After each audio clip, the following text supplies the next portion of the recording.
Hello, my name's Larry Gould and this is Full Circle. This video takes us on a journey and presents the story of the Benjamin Franklin Bowl, a historical artifact of the early 1700s. The bowl traveled an unlikely path across 3 centuries through Franklin's lineage, to the Met, to Franklin's 250th birthday celebration, to the McNeil family. It is connected through 2 food banks, a capital campaign, and a family meeting that leads back to Great Valley Presbyterian Church. So just how did this happen?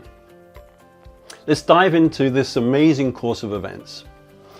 Great Valley Presbyterian Church was organized prior to 1710, perhaps as early as 1690, and is the second oldest Presbyterian church in the Commonwealth of Pennsylvania. David Evans was the pastor of Great Valley Presbyterian from 1710 to 1740. David Evans and Benjamin Franklin had a connection. We know this because Pastor Evans published many of his sermons and writings, and Evans looked to Benjamin Franklin to print these pamphlets. Over the years, they developed a close relationship. Benjamin Franklin had 3 children between 1728 and 1743. William Franklin in 1730, Francis Folger Franklin in 1732, and Sarah Franklin in 1743. When Sarah Franklin was born, Pastor Evans presented a gift to Benjamin Franklin. That gift was a silver bowl.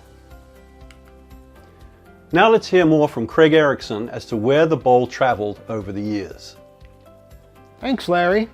Evans contracted with Philip Singh, a very noted Philadelphia silversmith, to make the bowl.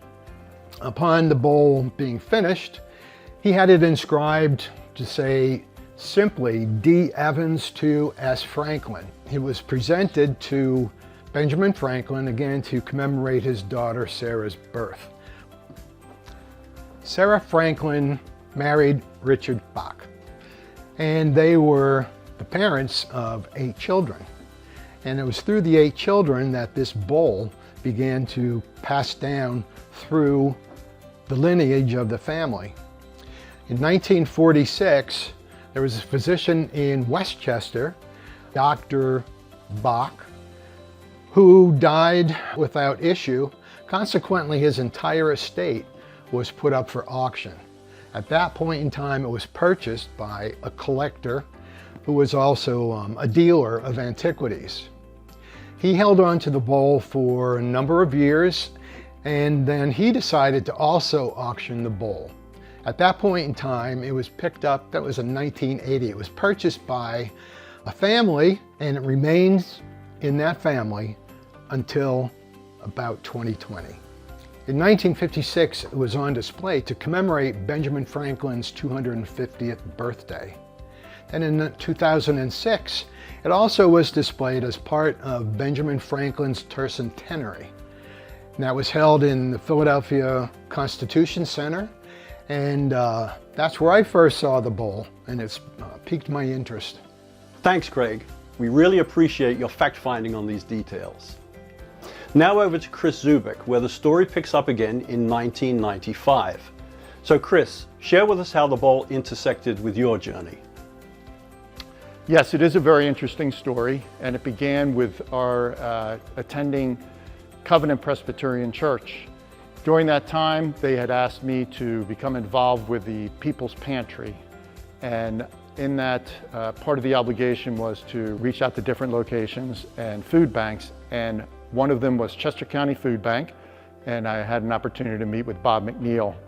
In that meeting in his office, there was a bookcase behind his desk that caught my attention. That bookcase had a lot of historical artifacts. I'm a great fan of history. So we spent a little bit of time talking about the silver mugs and a silver bowl that was there, all from the Founding Fathers. That occurred in about 2000.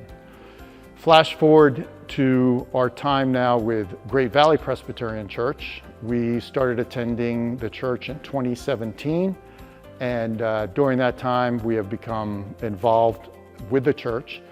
And in the year 2020, there was to be a capital campaign.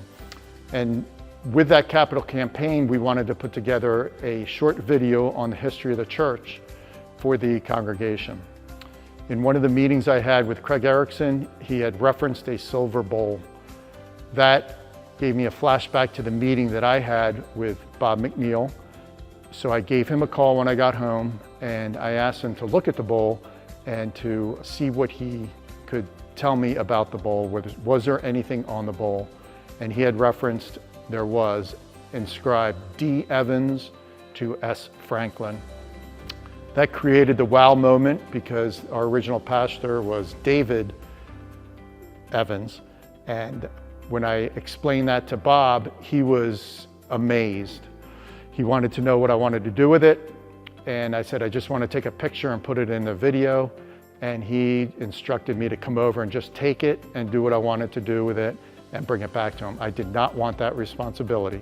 So a day or two later, he called back again, and he was with his wife, Jennifer, and he asked me to sit down, and he said that he wanted to donate the bowl back to the church after he had a meeting with his family, and they decided that that was the best thing to do. So the bowl came back to the original home where David Evans was the pastor in 1730, and that is the full circle. Thanks, Chris. That was an interesting and unlikely series of events. In short, the story starts with a relationship between David Evans and Ben Franklin, is passed through Sarah Franklin Bach and her descendants, was displayed publicly at the Met on Franklin's 250th and 300th birthday anniversaries. It eventually lands with Bob McNeil. Through two food banks, Bob McNeil and Chris Zubik crossed paths around 1995. 20 plus years later, through a capital campaign, it was discovered that the bowl was tied to David Evans of Great Valley Presbyterian Church. Through an impromptu family meeting, the McNeils offered the bowl back to Great Valley so it could remain in its original home. Finally, the bowl and its relationship to Great Valley connects the church with one of American history's most iconic figures, Benjamin Franklin, during the founding of our country. And that's full circle. Thanks for watching. I'm Larry Gould.